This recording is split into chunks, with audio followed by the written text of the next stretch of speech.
Dear students, আশা করছি ভালো আছো। আজকে তোমাদের ইংরেজি প্রথম পত্রের ইউনিট 12 লেসন 2 অর্থাৎ যার টাইটেলটা হচ্ছে হোয়াট ইজ কনফ্লিক্ট। তোমাদের কাছে অবশ্যই আশা করছি বই আছে, অর্থাৎ ইংলিশ ফর টুডে বইটা বের করবে, এই প্যাসেজে চলে যাবে। প্যাসেজের টাইটেলটা আমি একটু বলেছি একটু আগে, সেটা হচ্ছে what is conflict unit 12 lesson 2। তো প্যাসেজটা শুরু হয়েছে, প্রথমে প্যাসেজের শুরুতে দুটি ছবি দেখতে পাবে এবং এই ছবিগুলোই কিন্তু প্যাসেজটা সম্পর্কে আমাদের গেস করতে হেল্প করছে। যেমন দেখো যে ফার্স্ট যে ছবিটা তোমাদের আমি দেখাচ্ছি, এটা দেখা যাচ্ছে যে একজন ভদ্রলোক দুইজন লোককে থামানোর চেষ্টা করছে, অর্থাৎ তারা হয়তো কোনো একটা ঝগড়া বিবাদ বা সংঘাতের মধ্যে আছে, সেটা তাদের মধ্যে একটা মিউচুয়াল আন্ডারস্ট্যান্ডিং করা, একটা শান্তি প্রতিষ্ঠা করার চেষ্টা করছে। আর সেই প্রচেষ্টার থেকেই আমাদের আসলে মূলত প্যাসেজটা হচ্ছে কনফ্লিক্ট, অর্থাৎ কনফ্লিক্টের শাব্দিক বাংলা অর্থ হচ্ছে সংঘাত।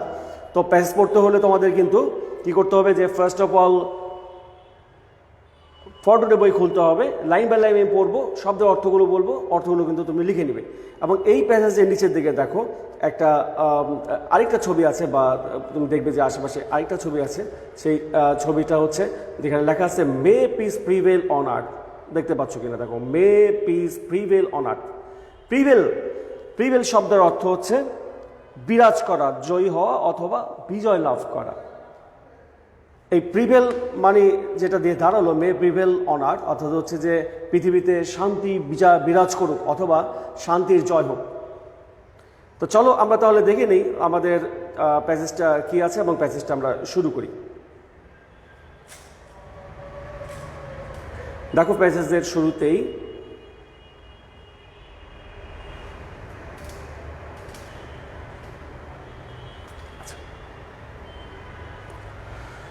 স্টার্ট যেভাবে হয়েছে, আমাদের ফার্স্ট লাইনটা হচ্ছে conflict can B describe.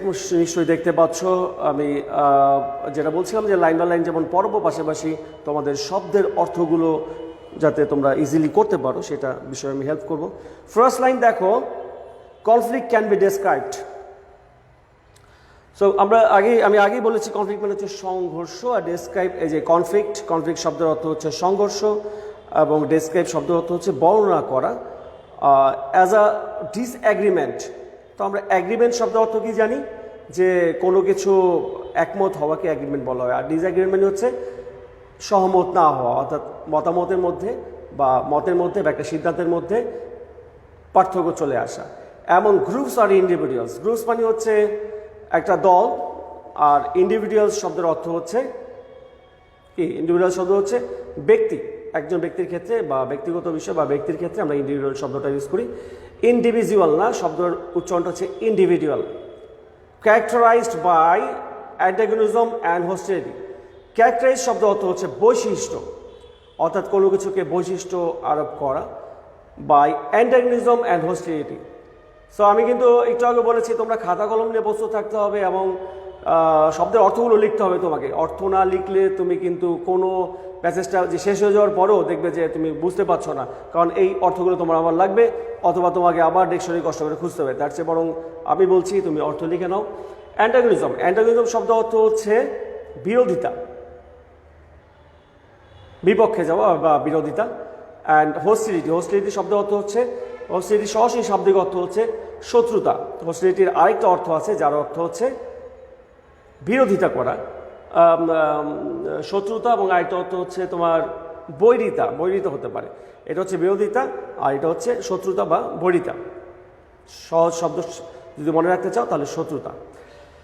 This is usually fuel by the opposition. তো প্রথম লাইনটা কিন্তু আমাদের শেষ হয়নি, চলছে, এখানে যে শেষ হলো তার লাইনটা কি দেওয়া হলো, conflict can be described as a disagreement among groups or individuals characterized by antagonism and hostility. অর্থাৎ সংঘাতকে আমরা এমনভাবে বুঝতে পারি বা সংজ্ঞায়িত করতে পারি, যেটা হচ্ছে একজন বা একাধিক ব্যক্তির মধ্যে কোনো একটা বিষয়, এক বা একাধিক বিষয় নিয়ে মতানৈক্য হওয়া, অর্থাৎ সংঘর্ষ হওয়া, যার ফলে তাদের মধ্যে একটা শত্রুতার সৃষ্টি হওয়া, এটা হচ্ছে সংঘাত। This is usually fuelled by the opposition of one party to another. Fuel, এখানে এই যে ফুয়েল শব্দটা দেখতে পাচ্ছ, ফুয়েল শব্দের অর্থটা হচ্ছে ফুয়েল শব্দটা হচ্ছে ইন্ধন যোগানো। আর আমাকে কি শুনতে পাচ্ছ তোমরা? যদি শুনতে পারো আমাকে একটু কমেন্ট করে জানো যে স্যার আপনাকে শুনতেও পাচ্ছি এবং দেখতেও পাচ্ছি, ক্লিয়ারলি দেখতে পাচ্ছি। আশা করছি ক্লিয়ারলি দেখতে পাচ্ছ। সো যা বলছিলাম, ফুয়েল, ফুয়েল শব্দটার অর্থ হচ্ছে, ফুয়েল শব্দটার অর্থ হচ্ছে ইন্ধন যোগানো, বা যেটাকে আমরা বাংলায় বলি যে উস্কানি দেওয়া। কোনো কিছুতে উস্কানি দেওয়াকে আমরা এই ফুয়েল শব্দটা ব্যবহার করি। By the opposition of one party to another, এবং এক পার্টি থেকে অন্য পার্টিতে, অর্থাৎ একটা দল থেকে অন্য দলের সাথে বা একটা সংগঠনের থেকে অন্য সংগঠনের সাথে সংঘর্ষ কীভাবে সৃষ্টি হয়, তাদের যখন মতের অমিল হয়। One party to another in an attempt to reach an objective, একটা attempt to reach an objective. তো পরের অংশটা দেখার জন্য আমি একটু করছি।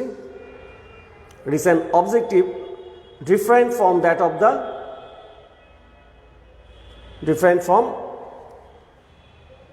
of the other party, অর্থাৎ একটা পার্টি থেকে, অর্থাৎ একটা দল থেকে আরেকটা দলের মধ্যে অবশ্যই চিন্তা ভাবনা বা মতের অমিল থাকবেই।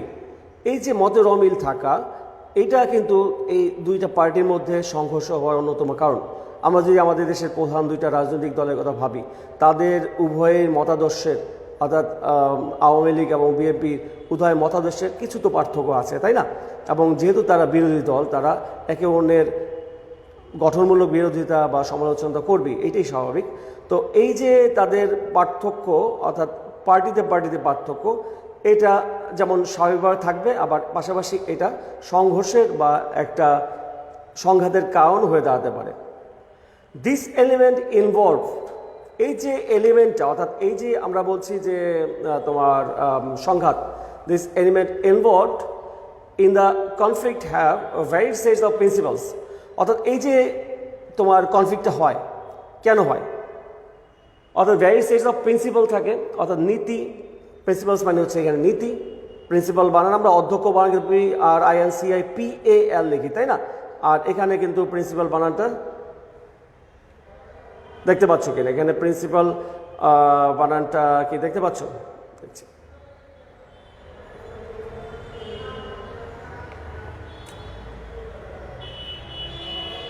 এই প্রিন্সিপাল বানানটা মানে দেখতে পাচ্ছ, প্রিন্সিপালস। প্রিন্সিপাল শব্দের বানানটা দেখো, PRINCIPLES।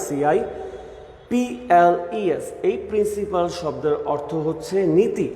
আর আমরা যে আরেকটা প্রিন্সিপাল জানি PRINCIPAL, তার মানে হচ্ছে অধ্যক্ষ, অর্থাৎ কলেজের প্রধান বা অধ্যক্ষ, তাকে আমরা প্রিন্সিপাল PAL ইউজ করি। প্রিন্সিপাল অ্যান্ড ভ্যালুজ, ভ্যালুজ হচ্ছে মূল্যবোধ। And allowing a conflict to arise, এবং এইভাবেই একটা কনফ্লিক্টের সৃষ্টি হয়, এভাবে একটা কনফ্লিক্ট সৃষ্টি হয়। আচ্ছা, রাফসান মমিন বলছে স্যার পেজ নাম্বার কত? পেজ নাম্বার বলাটা একটু টাফ, কারণ হচ্ছে যে নতুন বই পুরাতন বই একটা ব্যাপার আছে। এই বছর নতুন বই প্রিন্ট হয়েছে, আশা করছি তোমরা অনেকেই আবার নতুন বই কিনেছো, আবার অনেকে আছে পুরনো বইটাই ব্যবহার করছো, সেক্ষেত্রে পেজ নাম্বার ভ্যারি করতে পারে। তোমরা যদি একটু এসে যাও, সূচিপত্রে যাও, তাহলে দেখতে পাবে এটা ইউনিট 12 লেসন 2-তে আছে, যার টাইটেলটা হচ্ছে, যদি ইউনিটটা এদিক ওদিক হয় তার টাইটেলটা হচ্ছে হোয়াট ইজ কনফ্লিক্ট। ঝটপট বের করে ফেলো। প্যাসেজের নেম কি? প্যাসেজের নাম হচ্ছে হোয়াট ইজ কনফ্লিক্ট। রাফসান মমিন শুনতে পাচ্ছ? What is conflict. আমরা কিন্তু অলরেডি একটা প্যারা পড়ে ফেললাম, তুমি এখনো প্যাসেজ খুঁজে পাচ্ছ না? প্যাসেজটা একটু খোঁজার চেষ্টা করো। সো যা বলছিলাম, দ্বিতীয় অংশের যে ব্যাপারটা দাঁড়ালো, কি বললাম যে দুইটা পার্টির মধ্যে তো মতনৈক্যের পার্থক্য হবেই, এটা একটা সংঘাতের কারণ। দ্য এলিমেন্ট ইনভলভ, এই যে যেই সকল কারণে, যেই সকল উপাদানের কারণে এই যে নিজেদের মধ্যে বা পার্টির মধ্যে সংঘর্ষ হয়, সেটা হচ্ছে set of beliefs, principles and values, অর্থাৎ বিশ্বাসের যে একটা নৈতিকতা, অর্থাৎ নৈতিকতা এবং মূল্যবোধের মধ্যে একটা পার্থক্য থাকে। অর্থাৎ দলে দলে, ব্যক্তিতে ব্যক্তিতে, সমাজে সমাজে, সংগঠনে সংগঠনে মূল্যবোধ এবং নীতির মধ্যে একটা পার্থক্য থাকবে। That allows a conflict to arise, এবং ওইটাই কনফ্লিক্ট তৈরি করে নিজেদের মধ্যে। তাজুল ইসলাম থ্যাংক ইউ জানিয়েছে, ওয়েলকাম তাজুল, এবং আরও অনেকে আছে, সবাইকে ওয়েলকাম জানাচ্ছি। আমরা কনফ্লিক্ট পড়ছি অলরেডি। ফার্স্ট প্যাসটা আমরা মানে প্রথম অংশটা শেষ করেছি, তোমরা দেখতে পাচ্ছ। তোমাদের জন্য আবার একটু প্রথম যারা এখন জয়েন করলে তাদের জন্য প্রথম অংশটা আমরা রিভিউ করছি। Conflict can B describe as a disagreement এমন গ্রুপস অর ইন্ডিভিজুয়ালস। অর্থাৎ কনফ্লিক্ট বলতে, সংঘাত বলতে এমন একটা মতনৈক্য বোঝায় যেটা একটা গ্রুপ, একটা দল অথবা একটা ব্যক্তির মধ্যে হতে পারে। Characterise by antagonism and hostility, অর্থাৎ যার মূল বৈশিষ্ট্যগুলো হচ্ছে তোমার বিরোধিতা এবং বরিতা একটা বা শত্রুতা ভাব। This is usually fueled by the opposition of one party to another in an attempt to reach an object different from that of the other party. বলছে যে এটা এক পার্টি থেকে আরেক পার্টির মূল্যবোধের পার্থক্যের জন্যই কিন্তু তাদের মধ্যে সংঘর্ষটা সৃষ্টি হয়। এবং এই প্যারার লাস্ট লাইনটা বলছে, the elements involved in the conflict have varied sets of principles and values, thus allowing a conflict to arise. এবং এইভাবেই একটা দলে দলে সংগঠনে যখন তোমার মূল্যবোধের, নৈতিকতার, বিশ্বাসের, আদর্শের পার্থক্য হয়, তখনই কিন্তু তাদের মধ্যে একটা সংঘর্ষ সৃষ্টি হয়। স্টুডেন্টস, এই ছিল আমাদের প্রথম অংশ প্যাসেজের। আমরা প্যাসেজের দ্বিতীয় অংশে চলে যাই এবং আশা করছি তোমরা দ্বিতীয় অংশটা দেখতে পাচ্ছ। এবং আশা করছি সবাই কিন্তু নিশ্চয়ই বই নিয়ে বসে আছো বা বইয়ের সাথে মিলাবে লাইনগুলো, তাহলে তোমাদের কিন্তু সুবিধা হবে। সো ফার্স্ট এখানে সেকেন্ড পোর্শনের অংশটা দেখো। Conflict can be defined in many ways. Define বলতে এখানে বলতে পারো যে বর্ণনা করা বা ভাগ করা।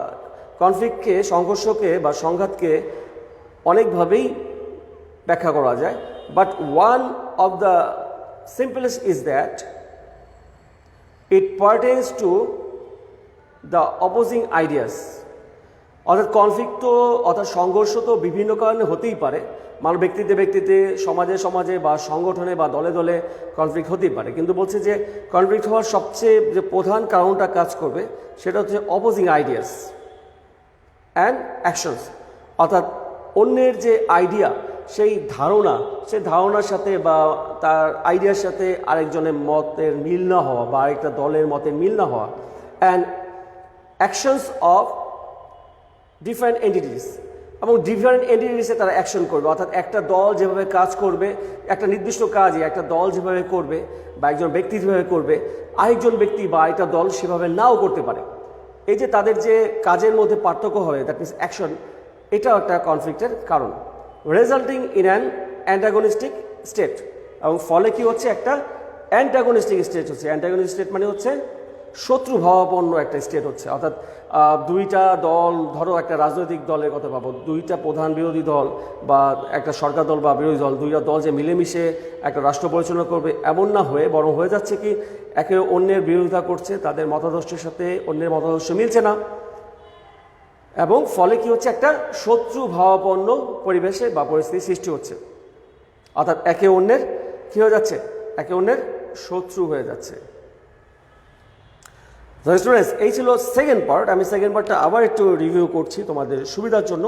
এবং পুরো যারা ভাবছো যে স্যার প্যাসেজটা তো একটু কঠিন লাগছে, ঠিক ভালো মতো বুঝতে একটু সমস্যা হচ্ছে, প্রবলেম নাই, আমি পুরো প্যাসেজ শেষ হলে তোমাদের আবার রিভিউ করে দেবো। অর্থাৎ পুরো প্যাসেজটা আবার একটু বাংলা বলে দেবো, যাতে পুরো প্যাসেজের থিমটা বুঝতে তোমাদের সুবিধা হয়। সো এই অংশে কি ছিল, conflict can B defined in many ways. বলছে যে কনফ্লিক্টকে অনেকভাবেই আমরা বুঝতে পারি বা ডিফাইন করতে পারি। One of the simplest is that, এবং এর মধ্যে সবচেয়ে সহজ যে ব্যাপারটা সেটা হচ্ছে যে it pertains to the opposing ideas. It's pertains to the opposing ideas. অর্থাৎ পারটেইন শব্দ যদি তুমি মনে করো যে স্যার পারটেইন শব্দ অর্থটা কি, পারটেইন শব্দ অর্থ হচ্ছে অধিকার আরোপ করা। অর্থাৎ প্রত্যেকে তার দলের প্রতি বা তার নিজের একটা অবস্থানের জন্য একটা অধিকার অর্জন করে, সেই অধিকারের জন্য আবার একটা নিজেদের মধ্যে সংঘর্ষ বা লড়াই বা মতনৈক্য হতে পারে। পারটেইনস টু দ্য অপোজিং আইডিয়াস, এবং সেই অধিকার নিয়ে তারা অন্যের আইডিয়াকে অপোজিট করে। এবং এটা এমন না যে সে একটা বিরোধী দলকে অপোজ করছে, অর্থাৎ বিরোধী করছে, সে এমন হতে পারে নিজেদের মধ্যে, অর্থাৎ দলীয় সংঘর্ষ যেটা হয় বা দলীয় মতনৈক্য, অর্থাৎ নিজের দলের মধ্যেও তার মতের অনৈক্য হতে পারে। কেন? কারণ আইডিয়া তো ম্যান টু ম্যান ভ্যারি করে, প্রত্যেকটা মানুষের একটা নিজস্ব ওপিনিয়ন থাকে, তাই না? তাই তার নিজের দলের মধ্যেও কিন্তু মতের অনৈক্য হতে পারে। And actions of different entities, ফলে বিভিন্ন এন্টিটিসের শব্দের অর্থ কিন্তু আমি বলেছি। এন্টিটিস শব্দের অর্থ হচ্ছে অস্তিত্ব। কি বলো যে and action of different entities resulting in an antagonistic state, অর্থাৎ যার ফলে একটা শত্রুভাবাপন্ন একটা পরিবেশ পরিস্থিতি বা একটা স্টেট, একটা রাজ্য বা রাষ্ট্রের একটা শত্রু ভাব অবস্থায় পরিণত হয়। সো আমরা এই পর্যন্ত কী পেলাম যে নিজেদের মধ্যে যদি মতের অনৈক্য তো প্রত্যেকটা ব্যক্তির থাকবে, যদি সেটা নিজেদের মধ্যে অ্যাডজাস্ট করে না নেওয়া যায় তাহলে কিন্তু এটা একটা দলের মধ্যে এবং নিজেদের মধ্যে বড় রকম সংঘর্ষের সৃষ্টি হতে পারে। তো আমরা চলো দেখি যে নিচের অংশে কি আছে। নিচের অংশে বলছে conflict is an inevitable part of all of আস। বলছে যে কনফ্লিক্ট হচ্ছে আমাদের সকলের মধ্যে একটা অন্যতম অংশ। লাইনটা ধরি আমরা তাহলে। কি বলছে যে conflict is an inevitable part of life. বলছে কনফ্লিক্ট জীবনের একটা গুরুত্বপূর্ণ অংশ। আমরা তো প্রথমে ভেবেছিলাম যে কনফ্লিক্টটা সংঘর্ষটা সবসময় একটা নেগেটিভ ব্যাপার, তাই না? কিন্তু এখানে বলছে কি যে সংঘর্ষ বা এই যে সংঘাত, এই সংঘাতটা প্রত্যেকটা মানুষের জীবনে একটা অনিবার্য অংশ। ইনএভিটেবল মানে হচ্ছে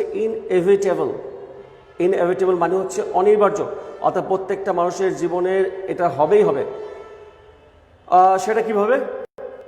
যেমন দেখো যে তুমি একটা কিছু কিনতে গিয়েছো, ধরো শপিং করতে গিয়েছো, একটা কিছু কিনতে গিয়ে তোমার এখন পছন্দের মধ্যে হেরফের হচ্ছে যে এই কালারটা এটা নিব না ওইটা নিব, ডিজাইনটা এটা নিব না ওইটা নিব, না এই দোকান থেকে নিব না ওই দোকান থেকে নিব।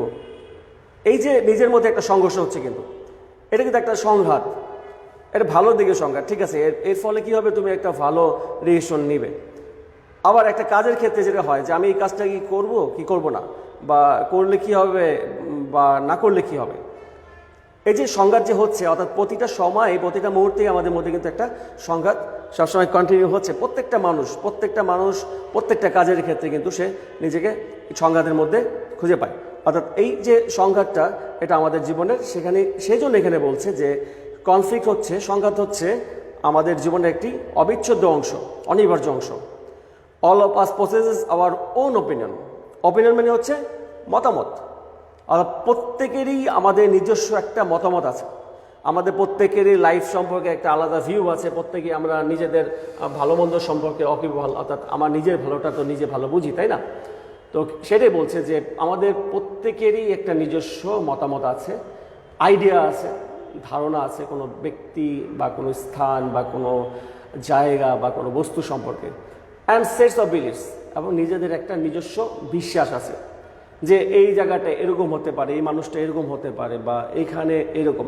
এই যে একটা নিজস্ব বিলিফ, এই বিলিফটা কিন্তু ম্যান টু ম্যান ভ্যারি করবে। অর্থাৎ তোমার বিশ্বাসের সাথে আরেকজনের বিশ্বাস মিলবে না, তোমার মতামতের সাথে আরেকজনের মতামত মিলবে না, তোমার যে আইডিয়া আছে সেই আইডিয়ার সাথে অন্যের আইডিয়া কিন্তু মিলবে না। লেখা ক্লিয়ার না। রাফসান মমিন বলছে, আচ্ছা ট্রাই করছি এটা ক্লিয়ার করার জন্য একটু।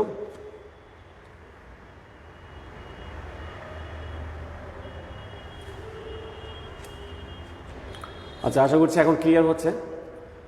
তো এখানে যা বলছিলাম যে আমাদের প্রত্যেকেরই কনফ্লিক্টটা আমাদের জীবনের একটা অবিচ্ছেদ্য অংশ, এবং এটা আমাদের প্রত্যেকেরই নিজস্ব একটা অপিনিয়ন, অর্থাৎ মতামত, ধারণা, বিশ্বাস আছে। We have our own ways of looking at things. কোনো কিছু দেখার বিষয় বা বোঝার বিষয়ে আমাদের নিজস্ব কিন্তু একটা লুকিং আছে, অর্থাৎ নিজস্ব একটা দেখার দৃষ্টিকোণ আছে। একটা জিনিস তুমি যেভাবে দেখো অন্যে কিন্তু সেভাবে দেখে না। সেটা কীরকম? যেমন দেখো, একটা গোলাপকে তুমি যেভাবে দেখো, সারা পৃথিবীর মানুষ কি গোলাপকে সেভাবে দেখবে? নাও দেখতে পারে, কারণ গোলাপ ফুলটা হয়তো তোমার কাছে পছন্দের হতে পারে, আরেকজনের কাছে অন্য ফুল পছন্দের। অথবা দেখা গেল যে না, ফুল তো তার সৌন্দর্য প্রতীক, ফুল তো পবিত্রতার প্রতীক, সবার কাছেই পছন্দের, মেনে নিলাম সবার কাছে পছন্দের। কিন্তু তুমি যে পছন্দ করে ফুলটাকে ক্রয় করবে, সেইটা যে বিক্রি করবে, অর্থাৎ ফুল নিয়ে যে ব্যবসা করে, তার কাছে কিন্তু ফুলটা তুমি যেভাবে দেখছো ফুলটাকে, সে কিন্তু ওইভাবে দেখছে না। সে ফুলের সৌন্দর্য দেখছে তার বিক্রি মূল্য হিসাবে, তাকে অধিক টাকা হয়তো বিক্রি করা যাবে এইভাবে, কিন্তু তুমি দেখছো তার সৌন্দর্য, তার পবিত্রতা দিয়ে। সো তাহলে কি হলো যে একটা নির্দিষ্ট বিষয়ই কিন্তু আমাদের এক একজনের মতের পার্থক্য আছে এবং হতেই পারে। We act according to what we think is proper. এরপর লাইনটা বলছে যে আমরা অ্যাক্ট করি, এক বলতে এখানে যদিও অভিনব আছে, বা আমরা যে কার্যক্রমগুলো করি মানে অ্যাকশন মানে হচ্ছে ভার্ব, এখানে বলা আছে কাজ করি, আমরা যে কাজগুলো করি according to what we think is proper, যেটা আমরা ঠিক মনে করি। তো আমাদের মধ্যে এটা প্রায় সবারই এই ধরনের একটা ব্যাপার থাকে যে যেই জিনিসটা আমার কাছে ভালো মনে হয়, যে জিনিসটা আমি মনে করি এটা ঠিক প্রপার, এটাই সঠিক, তখন আমি ওইটাই করি। এবং এইটাই করা কিন্তু আমাদের মধ্যে একটা আইডিয়া কাজ করে, বা আমাদের মধ্যে একটা কি বলবো, এমন একটা বৈশিষ্ট্য বা হিউম্যান ক্যারেক্টারিস্টিকের মধ্যে কাজ করে যে যেটা আমার কাছে ভালো মনে হয় সেটাই আমি করি। কিন্তু দেখা যাচ্ছে যে সেটা ভালো নাও হতে পারে, সেটা পরিবেশ পরিস্থিতির মধ্যে চেঞ্জ হতে পারে, বা ম্যান টু ম্যান সেই ভালোর মধ্যে ভ্যারি হতে পারে। অর্থাৎ আমি যেটাকে ভালো মনে করছি সেটা হয়তো অন্যের জন্য ক্ষতিকর হতে পারে। সেই দিক চিন্তা করে কিন্তু আমাদের কাজ করতে হবে। বাট বলছে যে ম্যান টু ম্যান এটা কিন্তু ভ্যারি করতে পারে। হেন্স উই ওফেন, আচ্ছা রাসামন বলছে জানি না জি sir, okay. Hence we often find, এবং এই জন্য আমরা কি করে, hence we often find ourselves in conflict in different scenarios. তো এই জন্য আমরা নিজেদেরকে বিভিন্ন সেনোরিয়াসে, সেনোরিয়াস বলতে শব্দ এখানে অর্থ বোঝাচ্ছে যে বিভিন্ন দৃশ্যে বা বিভিন্ন পরিস্থিতিতে, আমরা বিভিন্ন পরিস্থিতিতে নিজেদেরকে পার্থক্য দেখি। অর্থাৎ একটা নির্দিষ্ট পরিস্থিতিতে আমরা এক একজনকে এক এক রকমভাবে দেখতে পারি, পার্থক্য হতে পারে, আমাদের নিজেদের মধ্যে চিন্তা ভাবনা সিদ্ধান্তের মধ্যে পার্থক্য হতে পারে। সেটা এখানে বলছে hence we often find ourselves in conflict in different scenarios. এজন্য হয়তো আমরা আমাদের বিভিন্ন পরিস্থিতিতে নিজেদেরকে আলাদা বা নিজেদের মধ্যে মতের অনৈক্য দেখতে পাই। আমরা চলো দেখি যে প্যাসেজের পরবর্তী অংশে কি আছে, দেখার জন্য আমরা একটু নিচের দিকে যেতে হবে। আওয়ারসেলস বলতেছে ইন কনফ্লিক্ট ইন ডিফারেন্ট সেনারিয়াস, এই পর্যন্ত আমরা পড়লাম। তো কী হলো যে আমরা বিভিন্ন দৃশ্যে নিজেকে আলাদা দেখতে পাই। ইট মে ইনভলভ, পরের অংশটা কি বলছে দেখো, ইট মে ইনভলভ আদার ইন্ডিভিজুয়ালস, এটা অন্যের সাথেও বা জড়িত হতে পারে, groups or people, or a struggle within our own selves. এই ব্যাপারটা কী হলো যে এই যে আমরা নিজেরা বিশ্বাস করব, সেই বিশ্বাসটা কিন্তু অন্যের সাথেও বা জড়িত হতে পারে, একটা গ্রুপ একটা দলের সাথে জড়িত হতে পারে। অর্থাৎ তুমি ধরো তুমি একটা ফেসবুকে একটা ইকুয়াল স্ট্যাটাস দিলে, সেটা দেখা গেলো যে কোনো একটা দল সংগঠন বা একটা জাতিগোষ্ঠী বা কোনো একটা ধর্মীয় সম্প্রদায়ের বিরুদ্ধে গেল। তার মানে কি তোমার যা মন চাইলো বা তোমার কাছে যেটা সঠিক মনে হলো, এই যে আগে যে আমরা বলেছিলাম যে কি আমাদের কাছে যা সঠিক মনে হয় সেটাই সাধারণত আমরা করি, কিন্তু সেটা পরিস্থিতি ভিন্ন হতে হবে বা ভিন্ন হয়। কারণ তোমার কাছে যেটা সঠিক মনে হয় বা তুমি যেটা ভালো মনে করলে বা সঠিক মনে করলে সেটা আসলে সঠিক নাও হতে পারে, এবং সেটা অন্য কারোর জন্য, অন্য কোনো গ্রুপের জন্য মানে দলের জন্য অথবা একটা নির্দিষ্ট ব্যক্তির জন্য সেটা ক্ষতিকর হতে পারে। Struggle within our own selves, এবং এই যে স্ট্রাগলটা, এই সংগ্রামটা কিন্তু আমাদের নিজেদের মধ্যে চলে সবসময়। অর্থাৎ ভালো মন্দের যে সিদ্ধান্তের ক্ষেত্রে আমাদের নিজেদের মধ্যে যে একটা স্ট্রাগল, একটা সংগ্রাম, একটা যুদ্ধ, যেটাকে বলে আমরা অন্তদ্বন্দ্ব বা অন্তযুদ্ধ বলা হয়, যে নিজেদের মধ্যে, যেটা মানে ইংরেজিতে এটা বলা হয় ইনার কনফ্লিক্ট। কি বললাম, ইংরেজিতে এই শব্দটা বলা হয় যে ফ্রেজ বলা হয় ইনার কনফ্লিক্ট। অর্থাৎ নিজের মধ্যে সবসময় একটা ইনার কনফ্লিক্ট থাকেই থাকে। সেটা তুমি যে কোনো কাজের ক্ষেত্রে চিন্তা করে দেখো যে কোনো কাজই তুমি অ্যাট এ টাইম একইভাবে করতে পারছো না। তো এমন কিছু পড়তে বসলেও দেখা যাচ্ছে যে এখন কিন্তু বাংলা পড়বো, কিছুক্ষণ পরে বোঝা যাচ্ছে না এখন ইংরেজি পড়ি। আবার পড়তে বসার আগে যে না এখন ইংরেজিতে শুরু করবো, না অন্য একটা সাবজেক্টে শুরু করবো, না আইসিটিতে শুরু করবো। এই যে একটা কনফ্লিক্ট হচ্ছে না, এটা কিন্তু সবারই হয়, শুধু এমন না যে তোমারই হচ্ছে। তো আবার কোনো কিছু যেটা বললাম যে শপিং করার ক্ষেত্রে বা যে কোনো জীবনের ছোট বড় সিদ্ধান্তের ক্ষেত্রে, এটা এমন না যে তোমারই কনফ্লিক্ট হচ্ছে আর কারো হচ্ছে না, সবারই কিন্তু এই কনফ্লিক্টটা হয়। হয়তো কেউ প্রকাশ করে, কেউ করে না, এবং যারা করে না তারা কিন্তু কি করছে, এই কনফ্লিক্টটাকে অর্থাৎ সংঘর্ষটাকে নিজের মধ্যে আয়ত্ত করে নিয়েছে, অর্থাৎ কনফ্লিক্টটাকে নিজের বশ করে নিয়েছে। So consequently conflict influences our actions and decision in one way to another. তো সেটাই বলছে, তাহলে কি দাঁড়ালো যে কনফ্লিক্টটা কোনো না কোনোভাবে আমাদের সিদ্ধান্তকে প্রভাবিত করছেই করছে, অর্থাৎ আমাদের সিদ্ধান্তকে কিন্তু কনফ্লিক্ট প্রভাবিত করছে। অনেকে ভাবছো যে প্যাসেজগুলো তো বাংলা গাইডেই আছে, তাহলে আমরা আর এখানে কি স্যারের ক্লাস শুনবো বা একটা প্যাসেজটা শুনবো, সেটা ব্যাপার হচ্ছে যে গাইডে কিন্তু তোমার শাব্দিক অর্থগুলো আছে, কিন্তু এর পাশাপাশি আমাদের আসলে কি বোঝা উচিত ছিল বা পুরো বিষয়টা কি সেই জিনিসটা কিন্তু আমাদের আমি বা আমরা যারা ক্লাস নিচ্ছি on first paper for today passage তারা কিন্তু ক্লিয়ার করে দিচ্ছি। এটা তোমার খুব জরুরি দরকার, এবং পাশাপাশি কোশ্চেন অ্যান্সার করার ক্ষেত্রে বা এমসিকিউ যে অ্যান্সারগুলো করতে হয় তোমাদের, সেখানে কিন্তু এই যে খুঁটিনাটি প্রত্যেকটা বিষয় কিন্তু তোমাদের জানতে হয়, কারণ যে কোনো ধরনেরই এমসিকিউ বা প্রশ্ন আসতে পারে। সো আমরা এই পর্যন্ত কী পেলাম যে কনফ্লিক্টটা গ্রুপে হয়, ব্যক্তিগতভাবে হয়, এবং এটা প্রত্যেকটা ক্ষেত্রে ইনফ্লুয়েন্স করে। ইনফ্লুয়েন্স আবার ক্লিয়ার হচ্ছে না, অনেকে বলছে, একটু চেষ্টা করছি ক্লিয়ার করতে।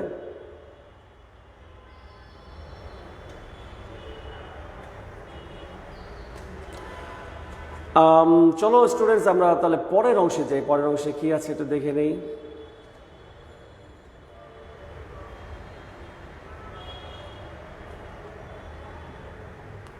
আচ্ছা, এখন কি ক্লিয়ার হচ্ছে?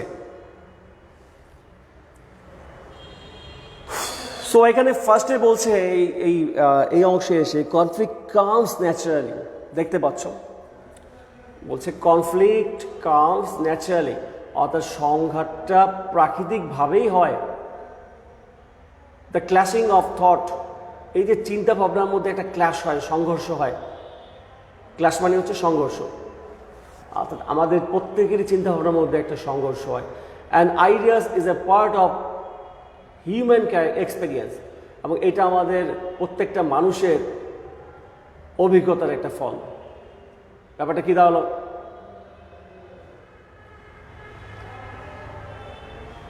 অনেকে তাদের নিজেদের নেটওয়ার্কের জন্য হয়তো বোর্ডটা ক্লিয়ার হচ্ছে না, লেখাটা, এটা most probably right. Tajul Islam একেবারে আমার কথা বলেছে, টেক্সট বুকটা সামনে রেখে আমার কথাগুলো শুনলে মনে হয় একটু সুবিধা হতো, কারণ আমি প্রত্যেকটা লাইন এবং ওয়ার্ডে বোঝানোর চেষ্টা করছি। সো যারা তাদের নিজেদের নেটওয়ার্কের সমস্যার কারণে, আজকে এমনিতেই একটা মেঘলা দিন, তো এরকম দিনে একটু নেটওয়ার্কের প্রবলেম হতেই পারে আমাদের। সো যেটা বলছিলাম যে টেক্সট বুকটা সামনে রাখলে ওয়ার্ড বাই ওয়ার্ড শুধুমাত্র হিয়ারিং করলেও কিন্তু আমার ক্লাসটা খুব সুন্দরভাবেই বোঝা যাবে বলে আমি আশা করছি বা বিশ্বাস করি। সো এই অংশে ফার্স্ট লাইনটা কি বললো দেখো, যে কনফ্লিক্ট কামস ন্যাচারালি, অর্থাৎ কনফ্লিক্টটা কিন্তু প্রাকৃতিকভাবেই হয়, প্রত্যেকটা মানুষের মধ্যে প্রাকৃতিকভাবেই ন্যাচারালি কনফ্লিক্টটা আছে। দ্য ক্ল্যাশিং অফ থটস, যেটা একটু আগে বলেছিলাম মনে হয়, অর্থাৎ নিজেদের মধ্যে যে চিন্তা ভাবনা একটা ক্ল্যাশ, অর্থাৎ নিজেদের বিচার বিবেচনা বা চিন্তা ভাবনা বুদ্ধির মধ্যে একটা ক্ল্যাশ হয়, সবসময় একটা সংঘর্ষ হতেই থাকে। এটা করবো কি এটা করবো না, এটা মানে নিব কি নিব, এটা খাবো কি খাবো না, এটা মানে এই যে একটা কনফিউজ হ্যাঁ বা না এর মধ্যে। And ideas is a part of human experience, এটা কিন্তু আমাদের হিউম্যান এক্সপিরিয়েন্সের জন্য এটা হয়। অর্থাৎ ধরো তুমি একটা কাজ যেটা করে ফেলেছো, সেটা তুমি জানো যে এটা করলে কি হবে। সো এটা করার ক্ষেত্রে যদি এটা পজিটিভ রেজাল্ট দেয়, তুমি কিন্তু দ্বিতীয়বার ভাববে না যে করে ফেলবে, কিন্তু নেগেটিভ রেজাল্ট দিলে তুমি কিন্তু এই কাজটা করতে যাবে না। বাট যার এই এক্সপিরিয়েন্সটা নাই ওই কাজটা করার, সেক্ষেত্রে সে কী করবে? সে কিন্তু ওই কাজটা করার ক্ষেত্রে দ্বিধায় পড়বে, এই যে কনফ্লিক্টে পড়বে, সংঘাতে পড়বে যে কাজটা করবো কি করবো না। এবং আরেকটা জিনিস দেখা যাচ্ছে, যে কাজটা তুমি করে সুফল পেলে সেটা আরেকজন সুফল নাও পেতে পারে, অর্থাৎ সেই ব্যক্তি যদি ওই কাজে ব্যর্থ হয়, তাহলে সে কিন্তু ওই কাজটা থেকে নেগেটিভ ব্যাপারগুলো পাবে, অর্থাৎ সুফল পাবে না। সো আবার দেখা যায় সে যদি সফল হয়, তাহলে সে কাজটাকে পজিটিভ নেবে, অর্থাৎ নেক্সট টাইম করার ক্ষেত্রে সে কিন্তু ভাববে না, সে দ্রুত কাজটা করে ফেলবে যে না এটা আমি পারবো, তার মধ্যে একটা কনফিডেন্স আসবে। অর্থাৎ এই এক্সপিরিয়েন্সটাই আমাদের মধ্যে একটা পজিটিভ এবং নেগেটিভ একটা ব্যাপার নিয়ে আসে, অর্থাৎ কনফিডেন্টের লেভেলটা বাড়ায় এক্সপিরিয়েন্সের কারণে। আমরা যদি কোনো কাজ করার ক্ষেত্রে এক্সপিরিয়েন্স, অর্থাৎ কী বলছে যে এই কনফ্লিক্টটা আমাদের উপর ন্যাচারালি আসছে, এবং এই কনফ্লিক্টটা ভ্যারি করছে আমাদের অভিজ্ঞতার উপর। It is true that it can be destructive if left uncontrolled. এই অংশ বলছে যে এটা সত্যি যে এটা আমাদের জন্য ধ্বংস বয়ে নিয়ে আসতে পারে যদি এটাকে আমরা কন্ট্রোল না করি। এই ব্যাপারটা আবার কীরকম হলো দেখো তো, কন্ট্রোল অর্থাৎ আনকন্ট্রোল করা, অর্থাৎ কন্ট্রোল না করা। কনফ্লিক্টটা তো প্রত্যেকটা মানুষের মধ্যেই আছে, এটা বললাম যে প্রত্যেকটা মানুষের মধ্যে কনফ্লিক্ট আছে এবং কনফ্লিক্ট হবে, এটা স্বাভাবিক ব্যাপার। কিন্তু এই কনফ্লিক্টটা যদি আমরা কন্ট্রোল না করতে পারি, অর্থাৎ ভালো মন্দের সিদ্ধান্ত, অর্থাৎ নিজের মধ্যে যে সংঘাতটা হবে সেই সংঘাতের পরে সিদ্ধান্ত যদি আমরা না নিতে পারি, বিশেষ করে সঠিক সময়ে সঠিক সিদ্ধান্ত যদি আমরা না নিতে পারি, তাহলে এটা কিন্তু আমাদের ধ্বংস বয়ে নিয়ে আসবে। অর্থাৎ যেমন দেখো যে এখন তোমরা কোভিড-19-এর মধ্যে আছো, এই অবস্থা প্রায় অনেক দিন ধরে চলছে। ফ্রম মার্চ, বাংলাদেশে প্রায় মার্চের 17 তারিখ থেকে আমাদের শিক্ষা প্রতিষ্ঠান বন্ধ, স্টিল নাও বন্ধ আছে এবং খুলবে আশা করছি এই বছর, বা খুলবে তো অবশ্যই, তাই না? তো যা বলছিলাম যে লম্বা সময় তোমরা কিন্তু অ্যাবসেন্টের মধ্যে আছো, অর্থাৎ মানে জেনারেল ক্লাসে সরাসরি ক্লাসে আসছো না, লাইভে দেখছো বা মোবাইলে দেখছো, দ্যাট মিনস অনলাইন ক্লাস। তো এই যে ক্লাসগুলো তোমরা অ্যাটেন্ড করছো, যারা এবং ক্লাসগুলো দেখে দেখে তারা রেগুলার তাদের পড়াগুলো এগিয়ে নিয়ে যাচ্ছ, তারা কিন্তু সময় বুঝে এই কাজগুলো করছো। এখন যারা কনফিউজড আছো যে অনলাইনে ক্লাস কি করবো না করবো না, একটা করলাম আর একটা করলাম না, এই করে কি হবে পরে, এই যে চিন্তা করছো, নিজের মধ্যে ইতিমধ্যে চিন্তা করছো, এর ফলে কি হচ্ছে, একটা সংঘর্ষ হচ্ছে। অর্থাৎ একজন সিদ্ধান্ত নিচ্ছে যে এটা আমি অনলাইন ক্লাসগুলো করছি, ভালো হচ্ছে এবং আমি পড়াগুলো এগিয়ে যাচ্ছি, আরেকজন সিদ্ধান্ত নিচ্ছে যে করব কি করব না। কেউ দেশে যে বসে আছে, ইচ্ছা বা সুযোগ আছে অনলাইন ক্লাস করার, কিন্তু তার ইচ্ছা নাই, সে করছে না। তাহলে সেইটা কিন্তু তার জন্য একটা ডিস্ট্রাকটিভ, অর্থাৎ ভবিষ্যতে তার জন্য একটা ক্ষতিকর কিছু বয়ে নিয়ে আসবে, যেটাকে বলা হচ্ছে যে কনফ্লিক্টটা যদি আমরা কন্ট্রোল না করি, তাহলে এটা আমাদের জন্য ডিস্ট্রাকটিভ হবে, এটা আমাদের জন্য ধ্বংসাত্মক হবে, অর্থাৎ আমাদের জন্য ভয়ঙ্কর একটা পরিণতি বয়ে নিয়ে আসবে। However, it should be seen as something that can be only cause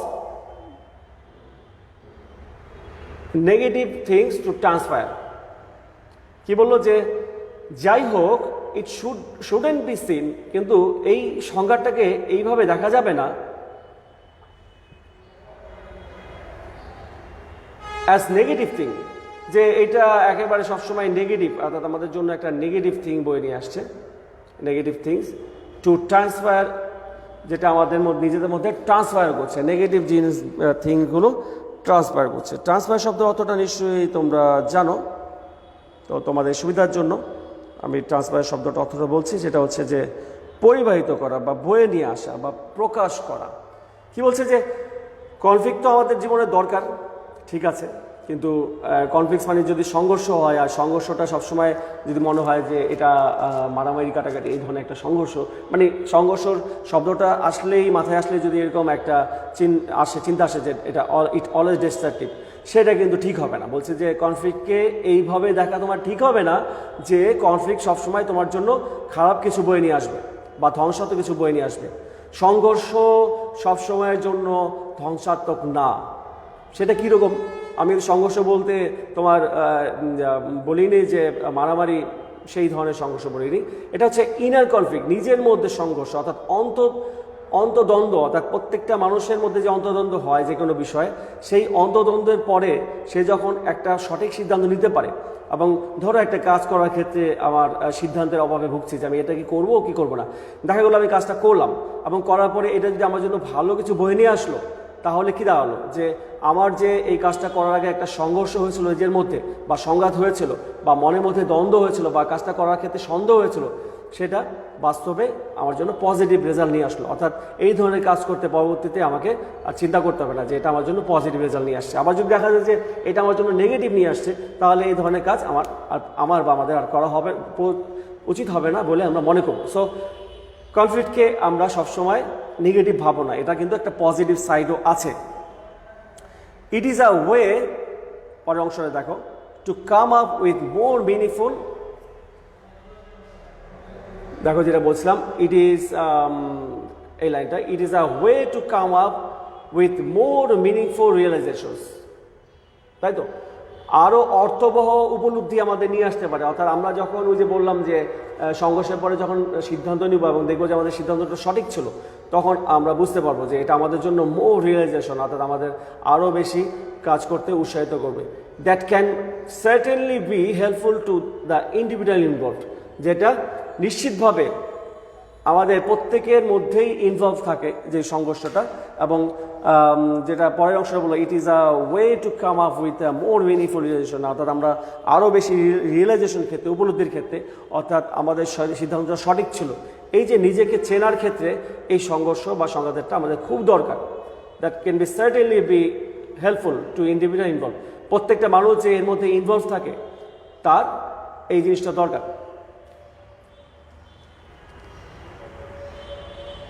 অর্থাৎ সংঘর্ষ আমাদের জীবনের জন্য সবসময় নেগেটিভ না, এটা আমাদের জন্য পজিটিভও হতে পারে।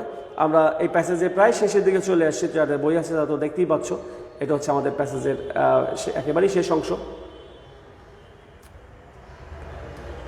So conflict can be seen as an opportunity of learning. কি বললো?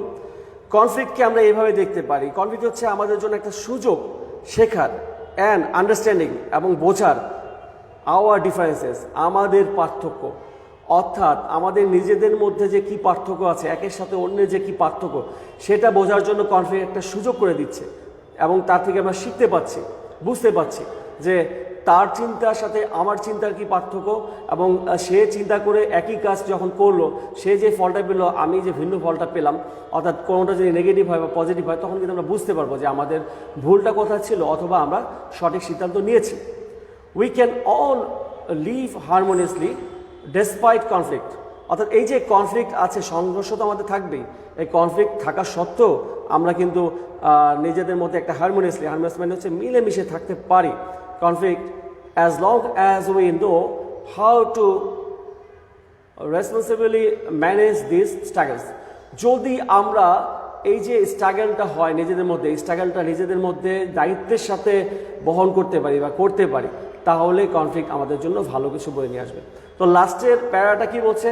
কনফ্লিক্ট প্রত্যেকটা মানুষের মধ্যে আছে, এবং এটা প্রত্যেকটা মানুষের জন্য একটা সুযোগ। কি সুযোগ? যে নিজেকে চেনা এবং অন্যের সাথে নিজের যে পার্থক্য, সেই পার্থক্যটাকে বুঝিয়ে দেওয়া, অর্থাৎ নিজের ভালো দিকটাকে বের করে নিয়ে আসা।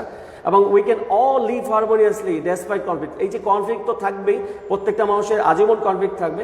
বলছে যে কনফ্লিক্ট থাকা সত্ত্বেও আমরা কিন্তু মিলেমিশে থাকতে পারি, as long as we know how to responsibly manage this struggle. যদি আমরা এই স্ট্রাগলটাকে নিজের মধ্যে ধরে রাখতে পারি, অর্থাৎ আমরা যদি এই স্ট্রাগলটাকে নিজের মধ্যে ধারণ করতে পারি, তাহলে কনফ্লিক্টটা আমাদের জন্য কখনোই নেগেটিভ কিছু নিয়ে আসবে না, বরং সবসময় পজিটিভ নিয়ে আসবে। সো স্টুডেন্টস, আমরা কিন্তু শুরু করেছিলাম একেবারে, দেখো যে একটা কনফ্লিক্ট নিয়ে একটা প্যাসেজ ছিল, সেই প্যাসেজটা দিয়ে আমরা শুরু করেছিলাম। সেই প্যাসেজটা একটা ছবি, দুইটা ছবি দেখেছিলাম আমরা, সেই ছবিটা দিয়েই আমরা আজকে আমাদের প্যাসেজটা শেষ করছি।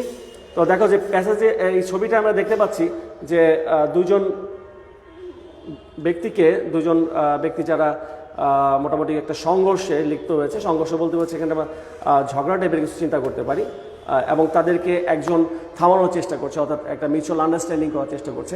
এটা হচ্ছে একটা ব্যাপার যে এখানে দুইটা মানুষ বলতে বোঝাচ্ছে একটা মানুষের বিবেকের দুইটা অংশ, একটা ভালো দিক, একটা মন্দ দিক, আর মাঝখানে যে মানুষটাকে আমরা দেখতে পাচ্ছি সে হচ্ছে ব্যক্তি নিজে। অর্থাৎ প্রত্যেকটা মানুষেরই দুইটা দিক থাকে, একটা ভালো দিক, একটা মন্দ দিক। দেখো যে ডান দিকের মানুষের, তোমরা যে ছবির একদিকের মানুষকে দেখবে যে লোকটার ডান দিকের যে মানুষটা দেখতে পাচ্ছ, তার কিন্তু পুরোটা হোয়াইট ফেস একটা দেখা যাচ্ছে, এবং এটা হচ্ছে পজিটিভ সাইড। আর যদি বাম দিকে তার মানুষটার ফেসটা দেখো ব্ল্যাকিং সামথিং, তার ধরো নেগেটিভ সাইড। ধরো আমরা রূপগত চিন্তা করলাম, একটা পজিটিভ একটা নেগেটিভ, অর্থাৎ প্রত্যেকটা মানুষের মধ্যে একটা পজিটিভ আর নেগেটিভ সাইড থাকে, এবং সেই পজিটিভ আর নেগেটিভ সাইডকে যখন আমরা কন্ট্রোল করব এবং কন্ট্রোল করে আমরা সিদ্ধান্ত নিব যে কোনটা ভালো, এবং সিদ্ধান্তের পরে যখন দেখবো যে না, আমরা যেটা করেছিলাম সেটা ভালোই ছিল, তাহলে আমরা নিজেদেরকে ক্লিয়ারলি বুঝতে পারবো। থ্যাংক ইউ স্টুডেন্ট, যারা আমার ক্লাসটা দেখেছো। আশা করছি পুরো ক্লাসটা আরও ভালো করে দেখে পুরো প্যাসটা বুঝবে। তো স্টুডেন্টস, আজকে এই পর্যন্তই। আমরা আজকে ইউনিট 12 লেসন 2 এর হোয়াট ইজ কনফ্লিক্ট এর প্যাসটা পড়লাম। নেক্সট ডে আবার নতুন কোনো প্যাসেজ নিয়ে আসবো তোমাদের সাথে, দেখা হবে, কথা হবে। সেই পর্যন্ত সবাই ভালো থাকবে। Thank you very much.